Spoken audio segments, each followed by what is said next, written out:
m'appelle Robin, j'ai 29 ans, je suis ingénieur depuis quelques années et je suis catéchumène à Saint-Germain-des-Prés.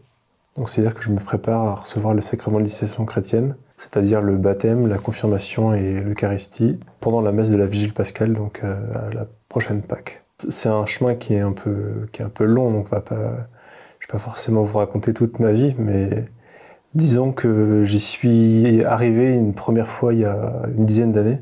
Et donc assez rapidement, je les ai accompagnés le mardi à la messe le midi, puis au déjeuner, aux échanges à l'aumônerie. Et au bout d'1 an peut-être, j'en suis arrivé à demander à recevoir le baptême. Je ne savais pas forcément très bien ce que ça voulait dire, mais en tout cas je l'ai demandé une première fois. Puis ensuite est venu les études. Beaucoup de déménagements, de changements, beaucoup de choses qui m'ont amené à y repenser, mais seulement assez longtemps après, une fois que j'étais établi, disons, à la fin de mon master en Suisse, où je l'ai demandé à nouveau. Où en fait je l'ai demandé à nouveau après, entre autres m'être rendu compte que je devenais de plus en plus pratiquant, que en fait j'étais devenu messalinant. Par surprise peut-être, je ne sais pas. Il se trouve que c'était juste avant le Covid, donc est arrivé le Covid, je suis rentré en Bretagne, sachant que j'allais rentrer pour seulement peu de temps, que le stage de fin d'études allait venir, etc. Je me dis que j'allais attendre d'être un minimum établi pour vraiment cette fois le faire une fois pour toutes. C'est ce que j'ai fait en arrivant à Paris. Je me suis rapproché de certaines paroisses, et puis il se trouve que j'ai fini par arriver à Saint-Germain-des-Prés pour demander le catéchuménat.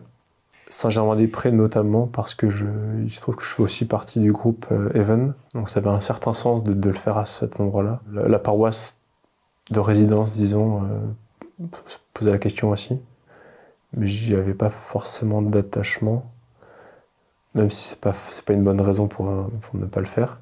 Bon, il se trouve que j'ai commencé là, et donc ça fait bientôt un peu plus d'1 an, et ça se passe très bien.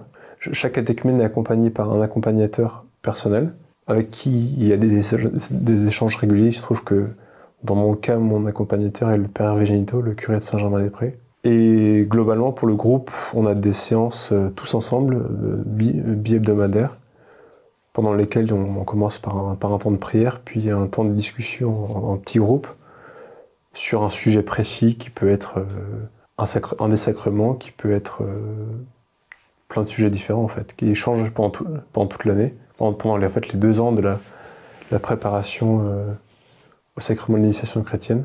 Et puis, donc, temps d'échange qui est guidé par des textes sur un sujet. Et puis après ça, on a un temps d'enseignement par le père Hervé, par le prêtre qui nous accompagne. Ce qui est très intéressant en fait, c'est que ces temps d'échange ne sont pas uniquement entre catéchumènes, mais sont aussi avec les accompagnateurs. Donc on est mélangés, au-delà de toutes les catéchumènes qui ont des parcours tous très différents les uns des autres. Les accompagnateurs en ont aussi. Donc c'est des échanges qui sont souvent passionnants et passionnés. Donc c'est comme ça que ça se passe toujours assez bien. C'est qu'on parle, disons, à cœur ouvert. On est sincère dans nos échanges et on parle de choses qui apportent pour nous. Donc c'est dans ce sens-là où je veux dire passionnant, c'est que c'est des choses qui poussent à nos passions, ce qui nous guide vers le bien. On essaie chacun justement de trouver la vérité dans ce qu'on lit, de comprendre ce qui nous est dit, ce qui est souvent dit en parabole, mais qu'on ne comprend pas forcément très bien, qu'on a déjà sans doute lu plusieurs fois, sans vraiment le comprendre. Et l'objectif, c'est justement ensemble de décrypter ce qui est écrit. C'est souvent des passages de l'Évangile, pas uniquement, ça peut être d'autres choses. Le baptême, pratiquement, c'est assez simple, c'est de vivre cette vie nouvelle au-delà du péché originel.